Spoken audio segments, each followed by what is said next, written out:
La réponse des jeunes à l'appel à la mobilisation générale lancée par le chef de l'État a été saluée lors de la réunion du Conseil de sécurité tenu mardi dans la soirée, présidée par le Premier ministre sur instruction du chef de l'État. Cette réunion qui se tiendra désormais régulièrement cette période de crise a passé en revue la situation sécuritaire du pays, principalement la situation humanitaire dans la province du Nord Kivu. Le compte rendu avec le ministre de la Communication et Médias et porte-parole du gouvernement.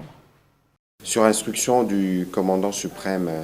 les chefs de l'État, donc le Premier ministre a tenu cette réunion de sécurité, une réunion qui sera dorénavant régulière pour faire le suivi quotidien de tous les aspects opérationnels. Vous savez que nous sommes engagés dans une guerre injuste à l'est de la République démocratique du Congo. Ce soir, on a eu l'occasion d'aborder évidemment la situation humanitaire principalement sur place parce que le collègue des affaires humanitaires se trouve, mais aussi la situation opérationnelle de manière générale après les briefings qui a été fait par les chefs d'état-major général. Nous avons noté avec satisfaction que beaucoup de jeunes ont répondu à l'appel à la mobilisation du président de la République pour défendre l'intégrité territoriale.